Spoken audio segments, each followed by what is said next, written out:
on stage and we're making people laugh, but there's a lot that goes through it. It's nothing better than writing an idea and writing something and then going on stage and doing it and people laughing.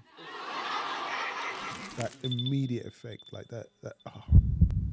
Why would someone be hard on the comedian? Like, they're trying to make you laugh.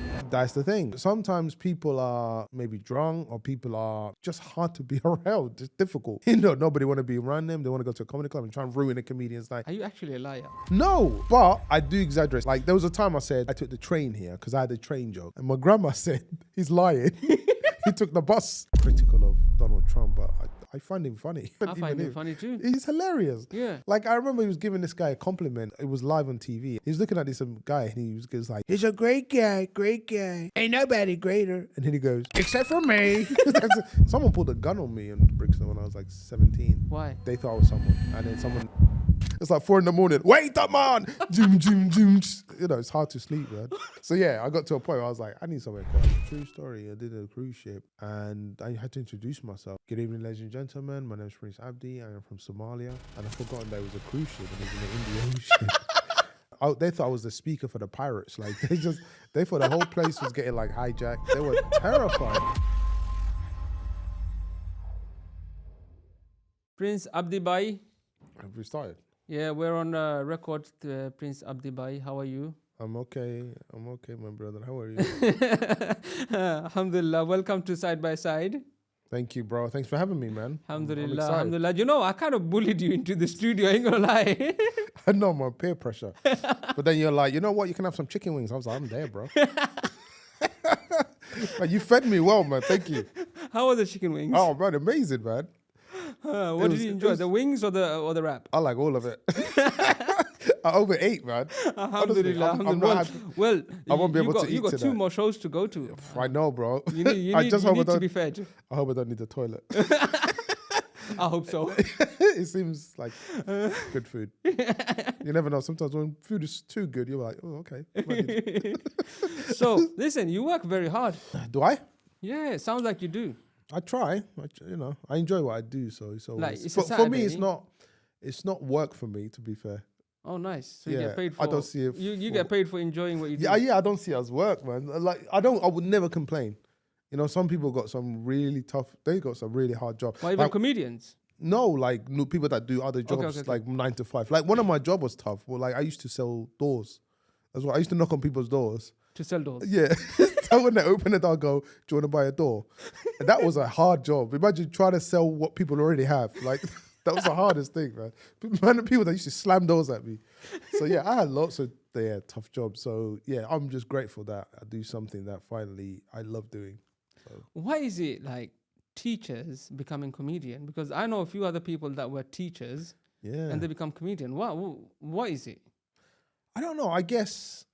Because you were a teacher. Yeah, I was, for 4 years. And I remember, it was just having that command of the class. And then I was like, oh, I can do that for adults.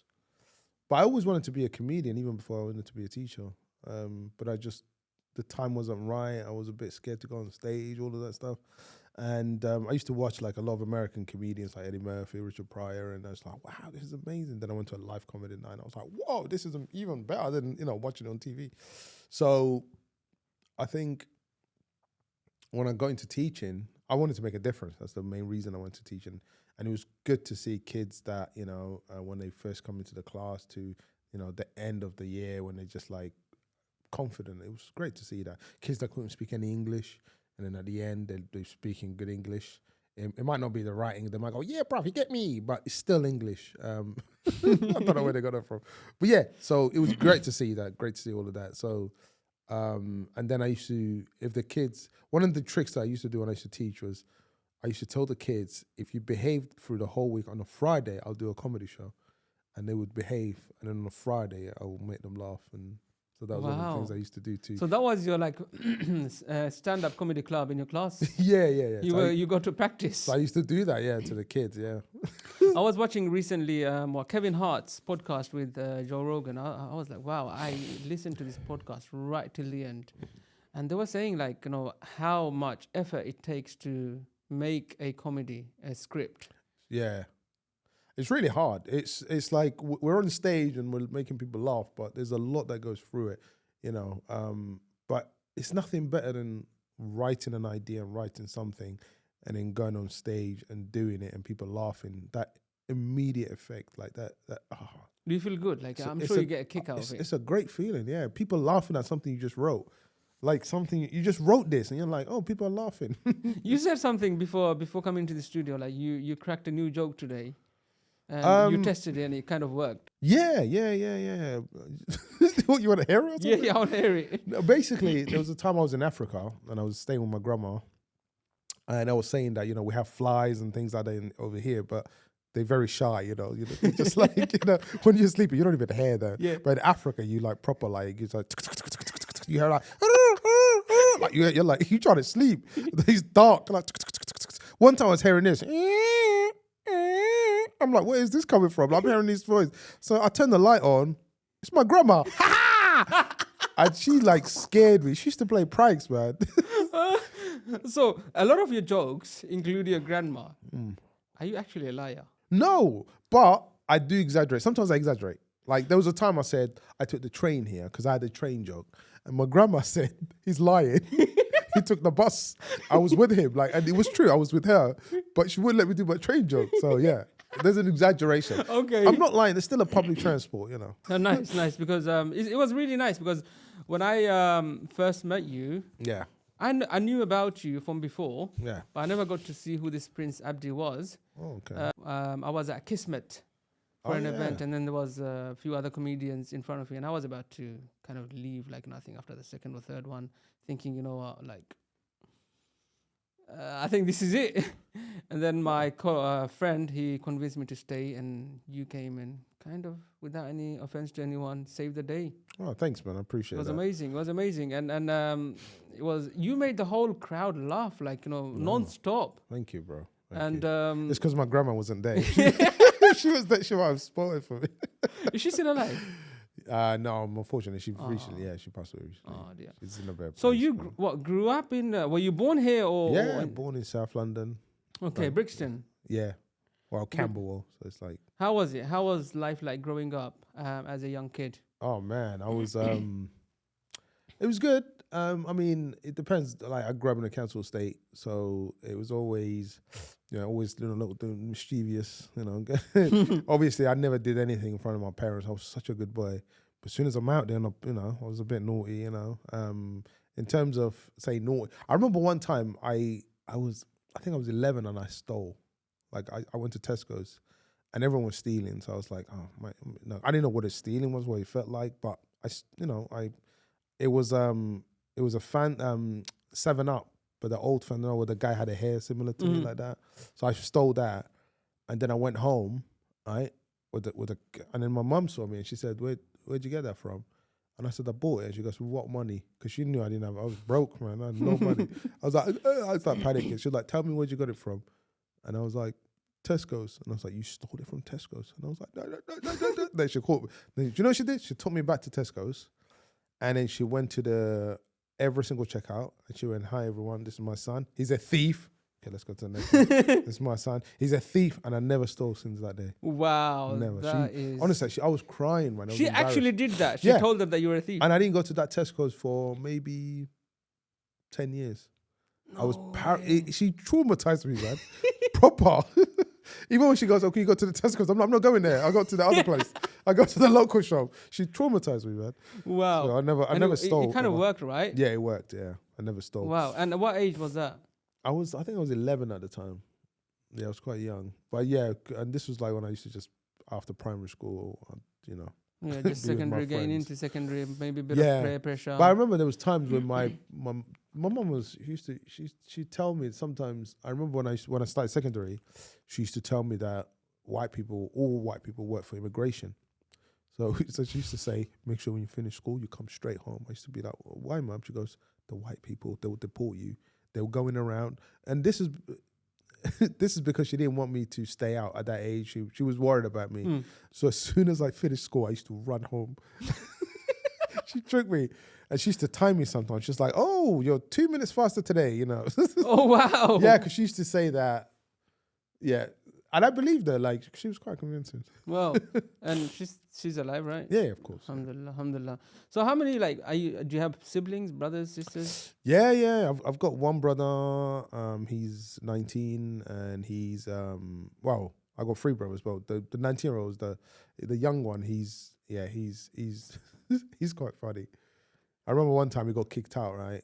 And he came to stay with me, and I said to him, "What happened?" And he goes, "Yeah, Dad kicked me out." I was like, "Why did Dad kick you out?" I swear. He goes, "It's because I'm black." That's what he said to me. I swear, I'm not even making this. I was like, where did that come from, bro? I was like, listen, man, we can pull out the race card, but this ain't the right time. I said, we shouldn't pull out the race card, but if we had to, you got none left now. Oh my God. So you got two brothers, did you say? Or Three. Three. Yeah. Including you? Yeah. Any sisters? Yep. 2 sisters. And what do they think of you? Did they find you funny? Do you know what? My brother came to see me, and this is when I was very new. Because when you first start comedy, if you have one good show, if you're new, you get very cocky. You go, oh my God, I'm the best. Yeah. So I had a really good show. Then I invited my brother. It wasn't a good show when he saw me. And he was like, he just couldn't believe that. And then I said to him, no, you don't understand. You're going to come and see me again. That was just a one-off, right? And to be honest, it was quite a rough gig. So he was like, all right, okay, I'll come and see you again. So he came to see me again, and it was even worse. And he told the whole family, he was like, no. So they haven't come see me except for my grandma. But I'm sure they see some clips somewhere. Oh, yeah. Yeah, they've seen lots of clips. There was a clip I did with Molly Gilligan's TV show. They've seen that, so yeah. It's they when they I've got the hiccups. When they haven't they haven't seen me live on stage. They see me online quite a lot. How does because in an Asian family household, I mean, it's quite different. I don't know, like, in my family it's quite different. Like, brothers are quite tense. Like, you have to have a level of respect towards elders and, all of that. Yeah. How does it work with are you guys boys? Are you guys quite calm, relaxed? What, me and my brothers? Yeah. Yeah, we're cool. I mean, it's the same. Are you the eldest? Sorry? Are you the eldest? Am I the youngest? No, I'm in the middle. No, are you the eldest? Am I the oldest? Yeah. Oldest boy, yeah. Yeah.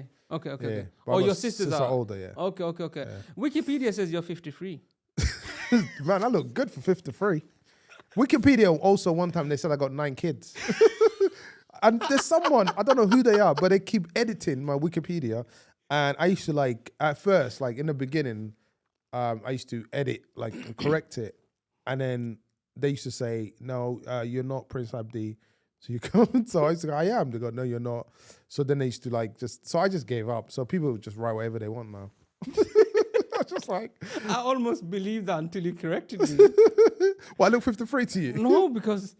But yeah, so I just saw it today because I never look, I never check. Well, in the beginning, when whoever wrote me on Wikipedia, I'd check. I'd go, oh, I'm on Wikipedia, and then I tried to get it down because I don't want that kind of attention. And then they said, oh, you can't get it down. And then I thought, well, this is all wrong. Then they said, but you're not Prince Abdi, so you can't do anything. I said, I am. I kept telling them. So how do you prove to someone like Wikipedia that you are Prince Abdi? I sent it from my email address, Prince Abdi. They were like, no. Prince Abdi at gmail.com or what? Mad. Yeah, Prince Abdi. Oh, man. And they still didn't believe me. And they've blocked me now. I can't even use so anyone can say anything about me and I've got no say, whatsoever. Thanks, Wikipedia. Yeah. You know when you text me for the donation? You ain't getting any donation from me. Have you ever been to Somalia? Yeah. I've been there. I've been there a few times. I remember one time first time I went there, I got chased by a goat. I was in a this goat had it for me, man. I don't know if they could just smell fresh blood or something. And I remember I was in a market and this goat just looked at just made eye contact with me. And I was like, uh-oh.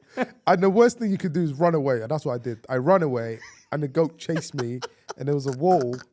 And as the goat came towards me, I quickly went out of the way and the goat hit a bit of the horn into the wall and it started crying, it run off.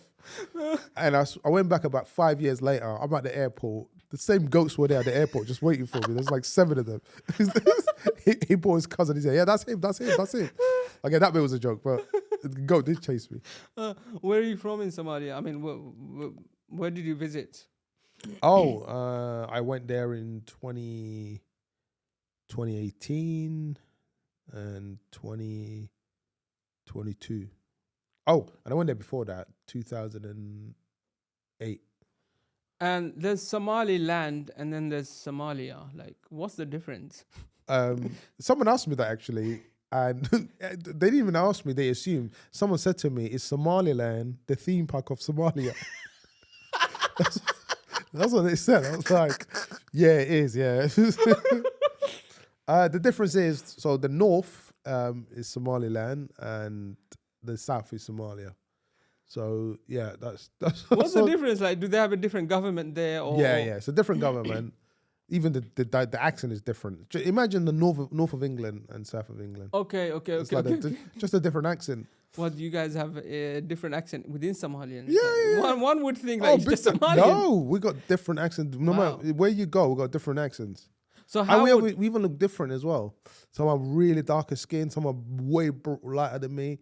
Some look, it's just like even you could pass as Somali in some regions of Somalia. Yeah, seriously. So we've got all their complexions as well. It's a bit like Brazil, like we've got different complexions. So how does the northern Somalian sound? You won't be able to know. I don't know how to explain it because you won't. So I think they talk a bit faster in the south. Okay. So when they speak, and in the north, it's a bit more slower. But then you can argue that the other way around. You could say the north talk faster, and the south speak. Yeah. All right, okay. So but for me, it's the same people. How do you travel? Like Turkish Airlines? Because there's very limited flights from. The last time I think I took, it was a Finnish airline. The last time I went there, but we used to have our own plane. Own plane. Yeah, but I remember like. I might get some Somalis hating or getting mad at me, but this actually happened. It's true, and I'm gonna tell the truth. I was from one town in Somalia to another. I was taking a plane, and somehow they overbooked. Right, so they had more people than they need to. So some people were just standing on the plane, like just no way. Yeah, I'm like, how could this plane like? And there was I swear I'm not even making this up. There was a goat in there as well. It's not the same goat, but there was a goat there on the plane, like just kind of, and there was a sheep, like on my days. They don't do that anymore, but that genuinely happened. And you know what? I'm somebody that doesn't like flying, and I remember the plane that went on was really old plane. They got newer planes now, but the one really old to the propeller ones. Yeah. And only one of them came on when as like we're trying to take off, and I'm just looking at the other one has not come on, and it's just doing that, and I'm like, oh my god. And the worst thing was I was sitting next to this guy. We're in the air, and like there's lots of mountains. Yeah. And it kept doing that, and this guy just kept going, "We're gonna die." He kept saying it in Somali. One day, I'm like, that doesn't help me, man. Yeah. Oh my god. It was one of the scariest experiences I've had. Now there's a mashallah, like Somalian communities is very prominent, and I find mashallah Somalian people are very easygoing. They're very friendly and open. Who told you that? I'm joking. No, really, I don't know. Like I just feel like I can get along with them quite well.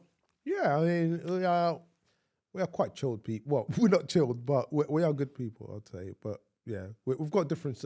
It's like every nation, man. You got the chilled side people. You got nutters. We got all. They're everywhere. Yeah, but we've got a majority of us when we, especially when we come to a new country, we like to start our own business.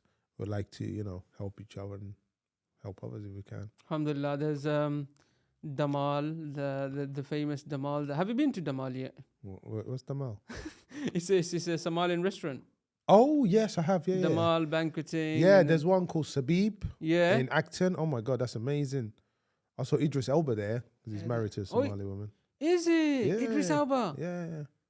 No way. Yeah, Idris this and guy's so Sabrina. cool, I man. think I find Sabrina's him so cool. sister's a stand-up comedian, so we chat sometimes, but not like that. We're just friends. So. Yo, that's sick, bro. Idris Elba. Yeah. Wow, that's amazing. So when you were teaching, like, did you choose to go teaching? Like, did you want to go teaching? Or Can I be honest with you? The main reason why I wanted to become a teacher was for the holidays. That's the only truth. But then when I started teaching and I see I could make a difference in the children's, like, yeah, then... What year were you teaching? Oh, little ones, primary school. So I was teaching like year 3s Okay. and year 4s. So They they're must like, have they're really like enjoyed your classes. 7 You years must have old. made it really fun for them. I tried to, yeah. I tried to make like things a lot of fun for them and tried to make them laugh and yeah. Do I they tried call to you- put humour in everything that I tried to do. Do some of them call you sir now? Like, or what do they call you? I'm sure they've grown up now, right? Oh yeah, some of them they're like. I think some of them are like in their 20s. I saw one of them actually. I saw him at Camden, Camden at all places, and do you know what? I'm not gonna lie. He had a big beard, right? And he was looking at me like this, and I was like, oh god, am I gonna get into a fight? 'Cause I don't recognize him. And then like he sort of like walked towards me, and I'm like, oh, here we go. And he was like, thank you. Like put his hand on my shoulder. I was like, sorry? And he goes, do you remember me? You were my teacher. You were the best teacher. I was like, Junaid, is that you? And he was like, yeah. Because I recognize it, like, just this bit, because he's still a young. It's like, yeah, you remembered my name. Because this kid, like, he had, like, stutter and everything. And then, like, you know, I used to try and help him just be confident. Yeah. Wow. But I got scared of him. I thought he was going to... Wow, that's cool. So, Brixton, normally people used to think, or maybe they still think it's a bit of a scary area. Like, is it still scary? No, not like No. before, no. Someone pulled a gun on me in Brixton when I was like 17. Why? They thought I was someone. And then a friend ran over and he went, that's not him. And I could never forget that. Like, yeah, I was in the Wow. alleyway and they pulled a gun on me like that. And someone else grabbed him and he went, that's not him. And then he quickly just put it in. He had his hoodie on and he went like that and he ran off. And I stood in that place. I thought I got shot. Oh, talk about being wrong at the wrong Yeah. place at the wrong time. So I was in the same place maybe about 20 minutes, half an hour. Because I was just like, and then I started checking myself, like, as if I've been, like, I'm like, oh, I'm still alive. Like, it was incredible. If it wasn't for that person that said that's not him, I think he would have pulled the trigger. Yeah. So that's the Brixton I grew up in. Now it's much better. I mean, there's still characters. There's characters everywhere. Why did you move then? Why did I move? Yeah, As I got older. yeah. I just wanted, do you know what? I think as you get older, it was too much noise all the time. You know, my neighbors used to like argue all the time and I could just hear them, you know. You what? You come in there, I'll sort you out. And then on the other side, you got the Jamaicans, look for the wall, look for the people, and then, you know, they're playing doom, doom, doom. They got like the big speakers and it was difficult to sleep, man. So I had to Drum move, and man. bass. Yeah, and you had like the reggae. They call sound system. So like it's about the size of this wall. And imagine just speakers, all these walls full of speakers. And I was one of my neighbors. Wait a minute. Doom, doom, doom. Wait a minute. Doom, doom, doom. It's like 4 a.m. Wait a minute. Doom, doom, doom. You know, it's hard to sleep, man. It's really hard to sleep. So yeah, I got to a point where I was like, I need somewhere quiet. In life. And you picked Windsor. Yeah. Which And is nice. how long have you lived there? 10 years now? 10 years. Yeah. Is Windsor like Slough? very- Slough no, and s- Windsor, is it similar? So Windsor's like Waitrose and Slough's like Lidl.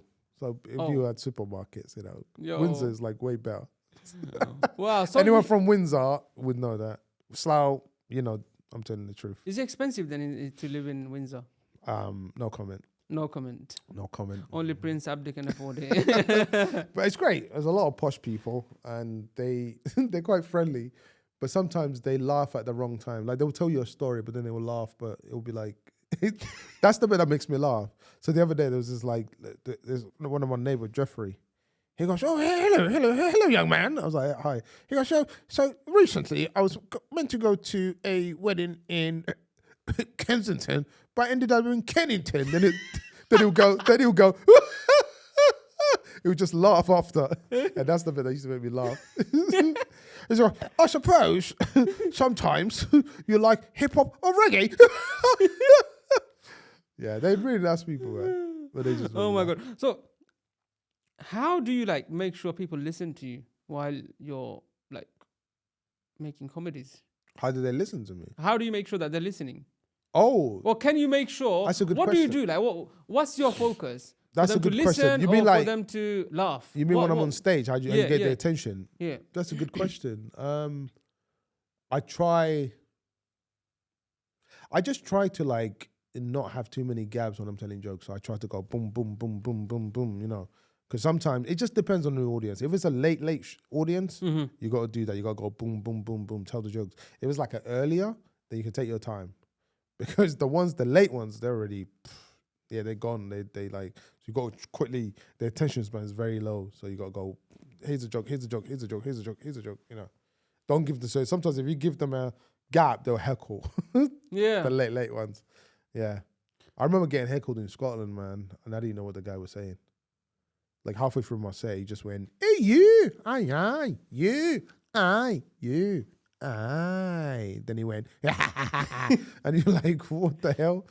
And then the guy behind him, this was in Glasgow, he bottled him in the head. Like he just went, psh, yeah, they don't care. And then the guy who bottled him looked at me and he went, carry on. Yeah, it was. Oh my God. Hey, listen. So some comedians, they like capitalize on the audience and they make fun of the audience. Yeah. But you don't do that. I've never seen you do that. No, I don't do that. Like, that's what I find to be like, that's art. I don't do that. Like, I just, to because make I've people got laugh. jokes prepared. The only time I would do that is if they start on me. Then I can, you know, defend myself. But usually I've got prepared. So is there a strategy is there a framework, a formula to handle, you know, to make fun of the audience? Or you just randomly just I cuss don't them? like to, because I always feel like when people come out for a comedy night, a lot of them, they have like babysitters. You know, they plan and they come out, they want to have a good time. Yeah. So I'm not there to humiliate them. I'm there to make sure they have a good time and they laugh, you know. And unless you've been an idiot in the crowd, then I'll deal with you. But usually most of them are well behaved and they just want to laugh and have a good So night why do and some go. comedians do it then? Well, I mean, I've seen most of the comedians bank on the audience. Yeah. I mean, to be fair, because if you're watching it online, it's edited. So whenever you see a comedian going harsh at audience members, 9 out of 10, that audience member has been a difficult audience member. That's why they go hard on them. Is it? Yeah, 100%. Why would someone be hard on the comedian? Like, they're trying to make you laugh. Like, That's the thing. So sometimes people are maybe drunk or people are just hard to be around. It's difficult. You know, nobody want to be around them. They want to go to a comedy club and try and ruin a comedian's night, ruin everyone else's evening. So yeah, that's why. Wow. So some people also like, you know, play on the race card. Like, you know, they use race a lot to make people laugh. But you don't do that either. No, I try So not. do you like have a mandate to yourself, like, Abdi, you can't do this, you can't do this, you can't do this? Like, these are the red zones that you don't include in your comedy. Yeah, I mean, I don't want to say that. I don't want to say this. I never said it. If I feel like something is funny, I'd say it. Like if something is hilarious, like I'd say it. But I don't want to I don't want to be a shock comedian. I don't want to shock you. You know, I'm not there to shock you. I'm there to make you laugh. And that's the difference between trying to make people laugh and trying to shock people. Because some comedians will go out and trying to shock. But yeah, that's not me. It seems like you guys make everything funny. You somehow can make everything funny. How do you do it? I don't know. It's like, I don't know. It's just something that I've learned, you know. I think the world is just too serious. So you're trying to find the funny parts of things, man. Even like, you know, a lot of people are critical of Donald Trump, but I find him funny. I find him funny too. He's hilarious. Yeah. Like I remember he was giving this guy a compliment, right? And then it was live on TV and then he just took it back and put it back on himself. Like that's hilarious. Like he's just all about himself. Well, He was looking at this guy and he was just like, he's a great guy. Ain't nobody greater. And then he goes, except for me. It's all about him, man. he somehow maneuvered back to him. Yeah. And I have these theories where I feel like sometimes when Donald Trump is talking, maybe he's wearing a diaper, maybe he's doing his business. He's 80, man. Come on. Sometimes them speeches are long. He can't go to the toilet, so he just let it out. We don't know. He might be wearing a diaper. Because even the words that he says, it's like it's coming with a poo. When he goes, China, Putin, tariffs. Yeah, that's my theory. He's not very, very happy with Mamdani, right? No, they're a different party as well, aren't they? Yeah, and you said like earlier like there are some I guess black people who are not also happy with. Oh, there's some, like 50 Cent. He's not happy with him. There's another guy who's a comedian. You know what? They comparing Mamdani to, they saying that he was involved in 9/11, which is just crazy. That's How? insane. Like he was 6 years old or something like that when he was. That's mad, bro. And someone said, I heard someone on the train going, yeah, that Mamdani one, the day he won. There's someone like, yeah, Mamdani. Yeah, Dandani. Yeah, him. He won. Yeah. I bet it was Sadiq Khan that made him win. What is Sadiq Khan just gets it from everyone? Like, he's got nothing to do. He was like, Sadiq Khan, yeah. It was bad. One of the funniest things that happened to me was I was filling up my water outside Waterloo Station. And because the mayor has put like free waters in lots of stations. I don't know if you've seen it. And I was filling up my water and I was about to drink it. And this guy came out of nowhere and he went, don't drink it. That's Sadiq Khan's water. That's what he said to me. He goes, that's Sadiq Khan's water. And then he goes, if you drink it, you're going to turn Muslim. So don't do it. So obviously it wasn't a fan. I swear. He said that. Yeah. So I took a sip and I looked at him and I did a breakdance and I went, Assalamu alaikum. I never seen someone run so fast. It's like, I told you not to do it. People are crazy, man. Like, do you think some, like a lot of the public are actually crazy in the head? Yeah, like, do you know what? We're living a time where even if you because of AI is gonna be dangerous. Yeah, man. Because of AI, you won't know what is real and what's not.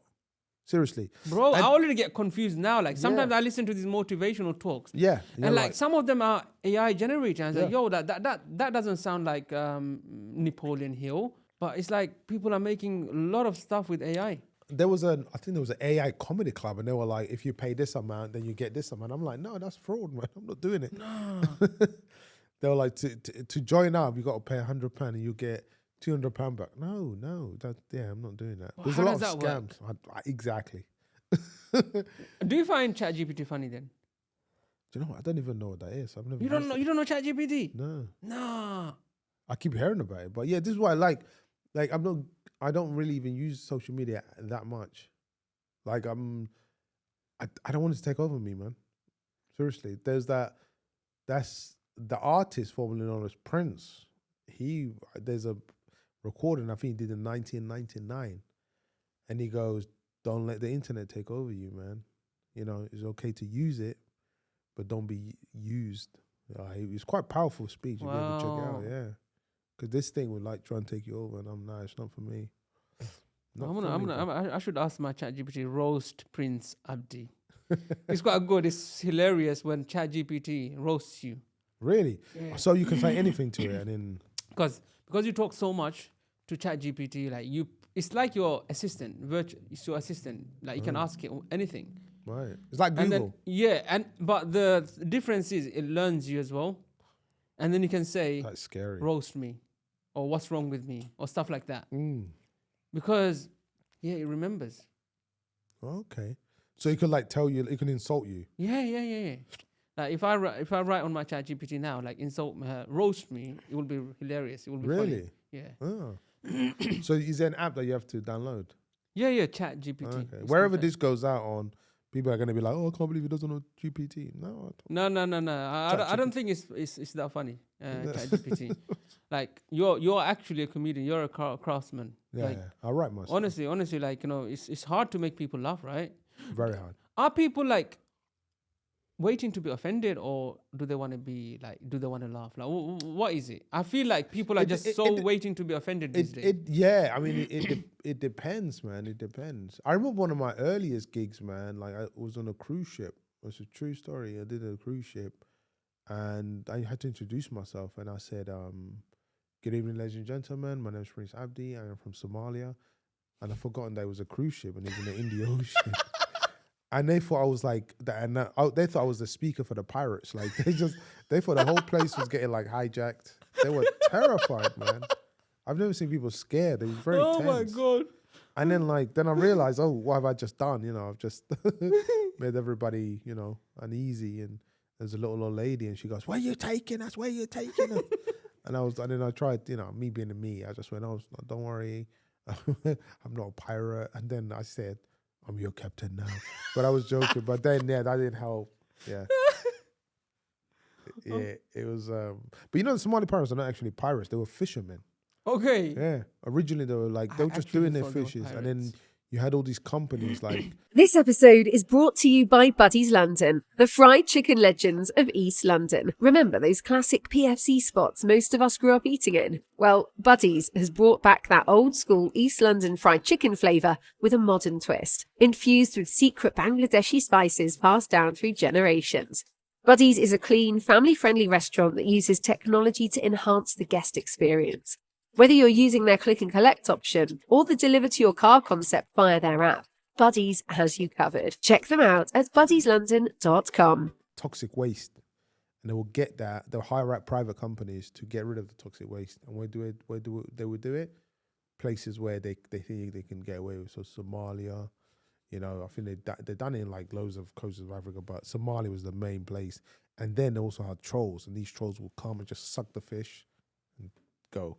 You know, and there was no, you know, and these so-called pirates, these fishermen used to complain for years and go, look, this is what's happening, and they would be ignored because it's the Western powers that are doing this.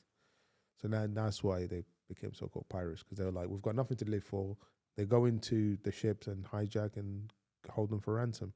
But they didn't even know what they were doing. Do you know how they would find out how much money? They would watch like the news. So they put on like CNN or BBC News and that. To verify how much money they've got. Yeah. So they would like BBC News. I remember they used to watch CNN, and CNN would be like, Somali pirates have just captured the ship with $100 million. And they'd be like, oh, wow, whoa, this is insane. And then they'll get some money for that. Oh my God. So do your friends laugh at your jokes? Yeah, I mean, the first show that I did, they were laughing, but I wasn't funny. My first ever show. They were just trying to encourage you. They were very encouraging me. And then and then the comedian that went on after me, he noticed it and he went, oh, are you all his friends? And they went, yeah. And he goes, I knew, because you're the only ones laughing. Yeah. Oh my God. But you know what? I try not to invite friends because my friends know me. So I'd rather make strangers laugh than people that don't know me. I mean, they're always more than welcome to come and watch. But I'd rather like strangers that have never met me before. Because then you know that you're funny. Yeah. Because your friends will always, you're comfortable with your friends. So yeah. It's different, yeah. And you don't want that brother situation as well. Like, you know, if it doesn't turn out to be funny suddenly. Yeah. So how do you make sure that, do you test it, your content, before you go on stage and deliver it? No, I just go on stage and deliver. So what you were doing in Kismet, is that prepared content or some was prepared, yeah, and some wasn't. So a lot of it was prepared, yes, because it was the first night, so I was trying to make it a good night. Yeah, but because you were the last comedian, you were just going one after another, bang, bang, bang, bang, bang. But yeah, I don't like, you know, people get offended all the time. That's the thing. I used to do a joke where I said a Muslim can never be a like terrorist or suicide bomber, because I said I've done Muslim shows and they're never on time, and to be a terrorist you have to be on time. You have to be, you know, when they say get that flight at this time, you know, you be like, Ahmed, where are you? I'm still in bed. The flight is taken off. So I used to do that. I remember someone got really offended. They're like, brother, don't say that joke, that's not funny. But it's just, you know. And I remember I used to say, you know, terrorists, you know, would kill anyone, Muslim, anyone. They would kill anyone because, you know, you never get a terrorist. Like, say if you're on the train and it's packed and there's a terrorist and they go around, they go, excuse me, are you Muslim? And they'll be like, okay, get off the train. You Muslim, get off. They will never do that. They'll just blow themselves up. Yeah. And I remember doing that joke, and then someone said, I was on that train. And they just went, I was like, I'm just doing it. Joking, I'm joking, chill. Yeah, it's mad. Yeah. So, are Muslim audiences harder to make laugh or non-Muslims? I think sometimes with Muslim audience, they bring the kids as well. So you got the kids running around, and that can be hard. But I'd say Muslim audience can be tough, yes, because they are sober, so they are paying to every single joke, at every single second. They are paying attention to the joke. Well, sometimes if I do like a drunk audience, sometimes they let it slide. If a joke doesn't work, they're like, we'll wait for the next one. But Muslims are like, next joke. They want the ROI. I paid for it, mate. Yeah, exactly. Yeah. But yeah, sometimes you do Muslim audience and they've got kids, and the kids can be like disrupting you. I remember I did a show to this like really rich Muslim guy, like really rich. A Muslim really guy, nice guy. like one guy. Well, he said, "Can you come and entertain? It's my wife's birthday." And I was like, "Oh yeah, sure." And I drove like 3-4 hours to get there. It was a really nice mansion he lived in, and he had like, oh man, I've never seen a house like that. He had like Ferraris, Lamborghinis. He had like 20 cars, supercars. Wow, mashallah. He was a very nice guy. He had all these workers, all like white English people, and he had all sorts of people working. And then I was like, right, okay. He goes, are you ready for the show to do? And I was like, yep. And I was like, how many of you? And he goes, oh, it's just me and my wife. And I was like, what? And I performed to him and his wife. And he had 3 kids or 4 kids, I can't remember now. But the kids, they sat down for about, kids are honest, man. Mm. They sat down for about maybe a minute. And one of the kid goes, I want a sweetie. So he just walked off. And then they were like, I'll show you what the sweeties was. So they left. So I'm performing. The wife is being polite. She's smiling. The husband, the guy who booked me, he's laughing out loud. Like, it was making me uncomfortable. It's like, and I'm like, it's not that funny, man. Come on. You know, 2 people, bro. I had to perform 45 minutes. 45 minutes. That's mad. 2 That's people. pressure. And then the kids coming in. They would look at me and then run back out. It's not finished yet. Yeah, it was a surreal. Yeah, it was very surreal. Oh, wow. So if you were to like, obviously you comedians are very observant. You observe, analyze everything about someone, right? Like that's, I suppose, how you can make jokes. Yeah. If you were to like, I suppose, I don't know, look at the Muslim community in the UK, and if you were to like joke off them, I hope they're not going to be offended. I don't think they'll be offended because this is a funny show. We're talking about funny stuff.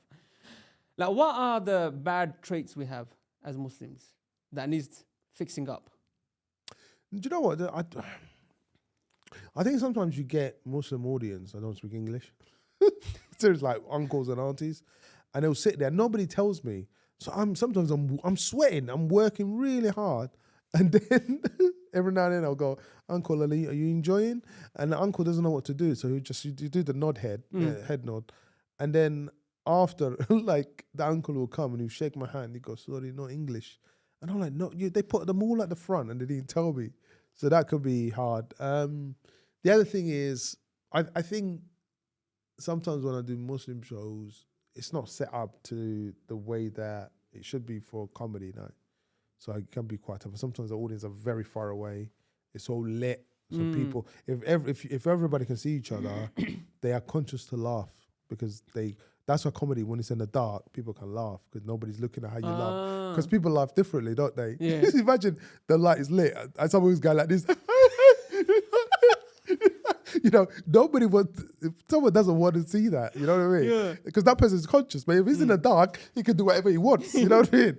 So that's one of the things as well. So I see sometimes they are conscious of laughing. Or which type of audience laugh the most, ethnicity-wise, if you were to put a... I have to say black people, man. They laugh. They know how to laugh, bro, like when they laugh, they give it to you. Like, you're like, oh, this is amazing. They break things. Then I'll boom, boom, bam, boom, boom, boom, boom, boom. It's like they go crazy. Oh my God. Yeah. But if they don't laugh, then they will let you know also. Yeah, if they don't laugh, bro. Whew. I remember one time, man, again, I was new and I was doing a black show and bro, they start putting their hoodies on, putting down just like this the whole way through. And then one of them was like, yo, bro, get off, please. I was like, oh shit. Get off, please. Yeah, man, I was like, get off, please, fam. What did you do? Did you get off? No, I stayed on. Because sometimes what I used to do, if I wasn't having a good time and they're not having a good time, I used to stay longer to punish them. But I won't do that now. I'll do my contractual time, then I'll be off. If you were to like pick on an audience, like how would you go about it? Like how do you make sure it's safe? Say that again, sorry. Like you're not really like are you allowed to personally offend them as well? Like, can you say whatever you want? In comedy, yeah, you can say whatever you want, but why do you want to like, if you intentionally want to like hurt someone's No, feelings? if they picked on you, like now you want to Oh give yeah, it you back got to to them. deal with them, yeah, because they got to make sure that, because you're in control. Remember, it's your stage, it's your mic, it's your audience, so you have to make sure that you're in command. And there's people will always trying to challenge you. I think one of the best heckles I saw one time I was doing a show, and there was this little old lady, must have been about in her 80s. She came late, like towards the end of my set. So I was just polite. I was like, "Oh, thank you for joining us." You know what she said to me? "I thought you'd be finished by now." What? You thought I would be finished by now? And I was like, because I was new, I was like, I panicked because she got a big laugh. And then I think I said something like, "It's over between me and you, Dorothy." I said something like something silly. And then she goes, "You wish."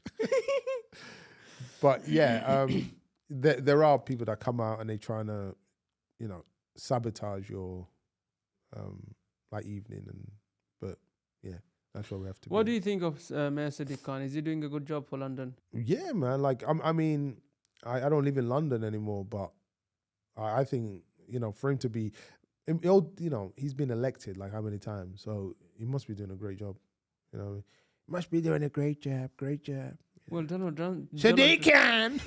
he doesn't think so. No, imagine like Donald Trump just says he's doing a great job. I like Sadiq. He's a great guy, very great guy. I know Sadiq. I know only one Sadiq. What do you think he's going to say about Mamdani? He doesn't like Mamdani. Mamdani's already challenging him. Turn the volume up. Yeah. I mean, hopefully, I mean, America, it's a place now where I genuinely don't know if they're going to last for a long time because they're so segregated, aren't they? You've got like, because if you look at China, man, it's like Chinese people. They're going to win because it's Chinese people. In America, there's like racism, segregation. There's all this, you've got like, Americans, Latinos, you've got Black Americans, you've got white Americans, so they're all like segregating and, oh man. And, even though they're Americans, they're not united like China or India or, Yeah. So, yeah. What do you think of the UK situation? I mean, there's a lot of people leaving and migrating, not into the UK, but out of the UK. What's your thoughts? What? And who are they? The British people that doing that? No, or? like British, anyone, like a lot of people. Like it doesn't have to be white people. It's crazy. I mean, it's crazy. I personally, I like, I like living here, and then the weather could be better. But yeah, I'm happy here. But it's funny because I remember I was in Dubai and I was meeting after a show. Started talking to all this like English people, and I was like, "Oh, so what? Why? How come? Why Dubai?" I swear, you know what they said to me? "Oh, it's just too many foreigners in England." But they were in a foreign country. What the hell? So I used to go, "Oh, right, yeah, they're right, yeah." Yeah, then they go, "Don't you agree? Yeah, it's just too many foreigners." So, yeah. Oh my God, funny guys. People say that. They're in a foreign country. How ironic is that? Cancel culture. How do you avoid being cancelled? I don't. You can't. You could say something today, and maybe 20 years later they might get offended. So I don't know. I really don't know how you can avoid being cancelled. I haven't been invited to perform on a cruise ship since I said I'm from Somalia. So maybe I've been cancelled. You might have offended somebody. Yeah, I might have been cancelled for that. So I don't know. What about dawah? Like doing dawah through comedy, No. like Islamic propagation, spreading the deen of Allah. No. No, it No, doesn't work. because it's a job that I'm doing. No, I have said messages after a show like life's too short, be good to each other, things like that. And then I remember this kid about 5 years old goes, "Boring." So yeah, he hurt my feelings. So serious, you can't combine serious stuff with funny stuff. You can at the end. Sometimes I have done it towards the end, but no, when you're doing comedy, people just want you to be funny. Is it really? Go on then, come on mate, like off we go. The funniest thing, sometimes when you tell people I'm a comedian, the first thing they ask you? Do you know? When you tell people you're a comedian? No. They go, "Tell me a joke." Tell me a joke. Yeah. That's the first thing that people always do. And I used to tell them the most ridiculous jokes, so they'd never ask me to joke again. So if I was to ask you, tell me a joke. I used to go, how does Superman fly? Ask me how Superman flies. How does Superman fly? And that's it. I just That's do that. it. And people go, this is what you do? So I used to do that a lot so that people would just leave me alone. Wow. Wow. And then you say, knock, knock. Who's there? Someone send the doorbell. Silly stuff. So like I tell them jokes that are not really funny. Who's your favorite people do. comedian? The British comedian. I find some of the British. British comedians are so funny. Like, what's McIntyre? He's funny, man. He yeah. is super funny. I remember like, I used to stalk McIntyre. Not stalk him, but I used to go to every show that he was at, right? Because he was so funny. And I remember like in Edinburgh, I went to his show maybe like 6 times. And he was in this little tiny room. And he was just so funny. Like, and I'm like, this guy, if he doesn't become a star in the next couple of years, something is wrong with the world. Like, he was just hilarious at that time. And I remember I used to go up to him and go, I'm a fan. And he goes, I need fans. And I remember I used to like perform with him as well. So I used Really? To, yeah. So I used to he used to be the headliner and I used to do like a set. Yeah. I've known McIntyre. I haven't seen him for a while, but yeah. I've got a picture of me and him doing like a funny face, but I don't put that online. Oh, well, some of the British comedy can be very raw. Like, it's like so raw. What's this? Howard? Something Howard? Or Russell something Howard? Like they Russell? swear a lot. No, Russell Howard doesn't swear much. No? He's very good. Who's your favorite comedian, though? There's many. I don't really have a favorite. There's Dave Chappelle. Do you think it's? I don't know. Like, I find it. I struggle to like keep up with his jokes. Like, Well, that's the thing about comedy. It's subjective. Like for me, he's one of the best. He's the GOAT. He's one of the GOATs. Obviously Richard Pryor. There's a comedian called Steve Hughes. Have you heard of him? Australian. He's very good. But that's the thing, though. Some comedians that I could say are amazing. Someone else would go, "What? This guy has no taste." You know, it's subjective. So, like, could there be a universal like players like McIntyre or now? Do you think Kevin Hart is funny? yeah, hilarious. I saw him in Brixton Academy. He's yeah, so the funny. first time.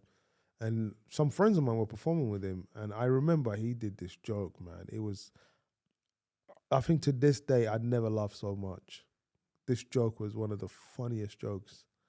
And it was about, him getting chased by an ostrich. He said that one of his friend, I can't do his joke properly, but he said they were in a car and his friend, there was an ostrich standing with one leg up like that. And then his friend threw a coin at the ostrich and it hit the ostrich right there. And the ostrich put the leg down and he just the way he did it. And he goes, his body was there, but his face was like that. It's one of the funniest things ever. Oh my God. Kevin, I've never laughed so much, man. He was so funny the way he did it. And he goes, and then the ostrich, and then they said, he told his friend, get in the car. And they're in the car, he's driving, and the ostrich is like on by the window just chasing them. And he goes, the body's facing that way, but the head is like that. Just this ostrich is like running, the body's there, but the face, the way he did it was so funny, man. So look, what do you try to? What's your objective like through comedy? What do you want to do? What do I want to do? Yeah. Do you know what? I want to open like my own comedy club. I genuinely do, but I don't want to sell alcohol. Yeah. And that's difficult because comedy, a lot of the successful comedy clubs need alcohol, but I don't want to sell alcohol. You know, I just want to make it soft drink. I think that would be so cool, like though. That's I think Kismet is quite good, like, you know, for these stuff. But I want to make it like, because Kismet is a cafe. Yeah. I want to make a purpose-built Dedicated comedy club. Yeah. Well, I went to one in Central London, West End or something. Yeah. And, I don't know. I didn't know who these comedians were, but they were quite funny. Yeah, it was a purpose-built comedy. Yeah. Yeah. See, that's what I want. But yeah, that's the goal. And, you know, I'm enjoying it, man. I just take every day as it comes. You said you deleted your Instagram that had like 800K followers. Yeah. Why? I just got too much and I didn't want, I don't know. I was just getting people was messaging saying, could you promote this, do that? And I was like, But it wasn't even that. I think for me, I never wanted fame and I just wanted to do something that I love without fame. I want to walk in the street without anyone harassing me and yeah. So do people like harass you now? No. I'm not. No. Maybe after a show, but straight after a show, I go home. I quickly just leave the venue. I never stick around. So if you were to walk down in, I don't know, Brixton or somewhere, I'm fine, or man. Windsor, no one's gonna recognize you. Maybe Steve. Steve's a homeless guy. He knows me. You know, homeless people, like, I feel so sorry for them, man. Like, Listen, man. I try to help homeless people. We don't know. Any of us can be very close to being homeless. You know, it could happen to any of us. Yeah. So I always try to help.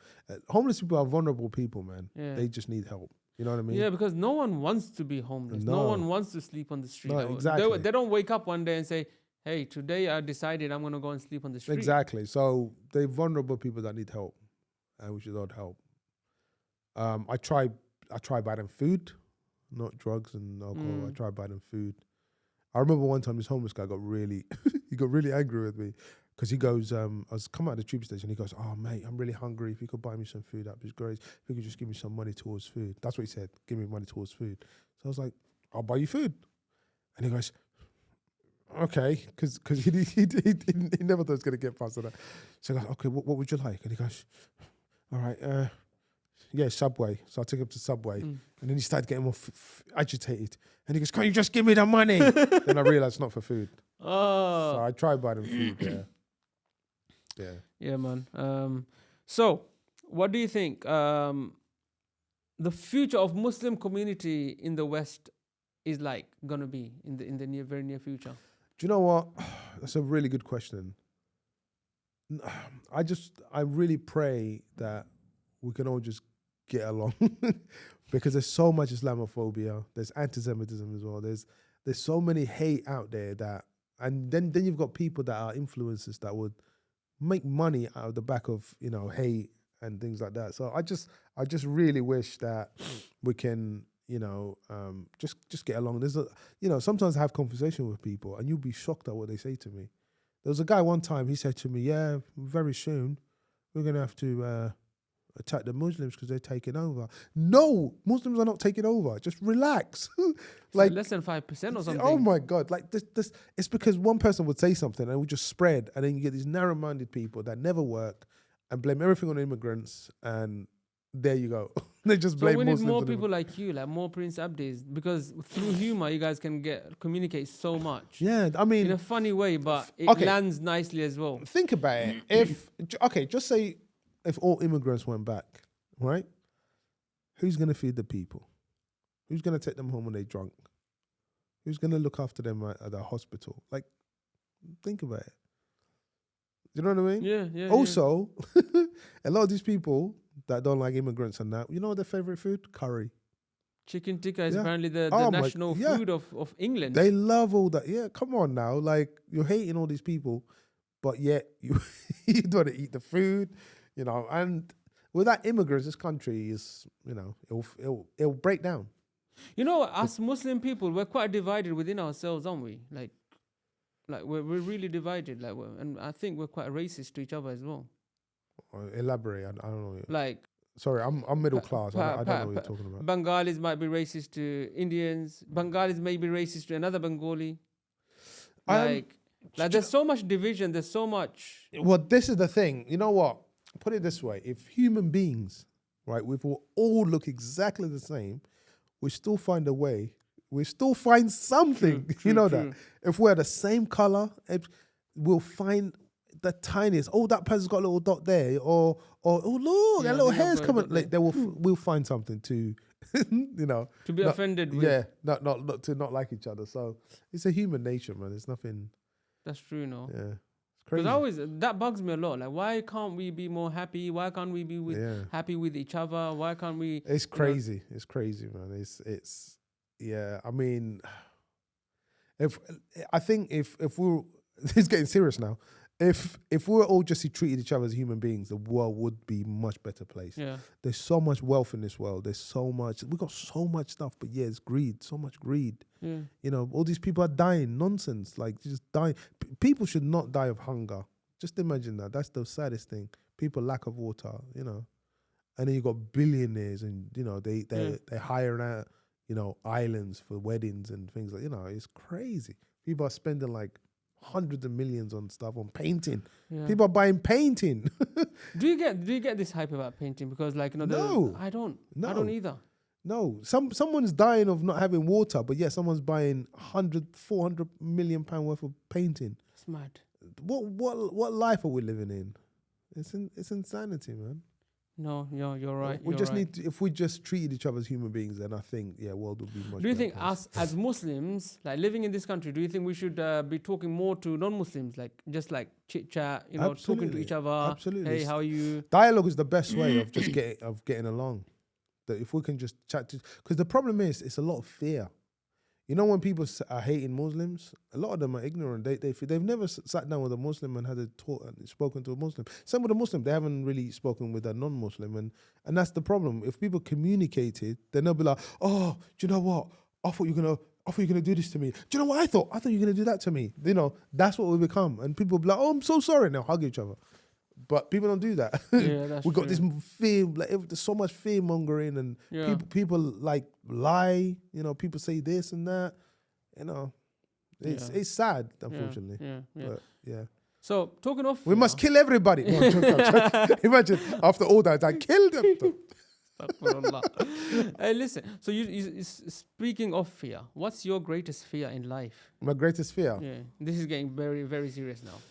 Oh man, I'm scared to die, man. Everybody's scared to die, aren't they? Yeah, apart from death. Yeah, apart from death, my greatest fear. Getting a black cab. They always like go past. No, I'm scared of snakes. Yeah. I'm terrified of snakes, man. Yeah, same. Yeah, apparently when I was a little kid, like, and I was in Somalia, a snake. I was sleeping and a snake came and it's like sleeping on the top of my head. Yeah. Ya Maybe that's Allah. why I'm scared. I don't know. Oh my days. Yeah, but it never did anything to me. Never harmed me. Wow. Do you drive? Do you drive a car? Like it seems like, you know. I drive Uber, brother. Uber. I don't know why I did it in the accent. That was racist. Sorry. Sorry, mate. Uber, Sorry. brother. Two for one. I don't think that makes sense. 2 for 1. Yeah, I do drive. But in London, there's no point, man. I like taking public transport. Do you like cars? Are you into cars? Not really. Not really. Well, you selling cars? No. You look like you sell cars, man. I was gonna ask you, like, you know, what's your favorite car or? Do you know what? I like Range Rover. Yeah, I like being high, you know, looking down on people.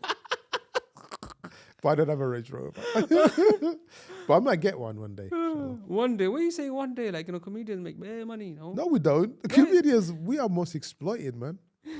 There's level of us, and then there's like the Dave Chappelle, McIntyre. They get money, but most of us, we're exploiting, man. So how do you get to become like to the level of Dave Chappelle? Do you have to swear? With or do you Dave have to, Chappelle, like- I think him and Michael, like people like Michael McIntyre, Dave Chappelle, Chris Rock, they made it when there was no social media. So Okay. they are already very lucky. Now you need social media more than ever. You need to be on your phone every single day doing video sketches. Then yeah. But I can't be asked to do that. I genuinely can't. I'm happy, man. Peace of mind, man. I was watching this clip. I don't know if you've seen it. It's by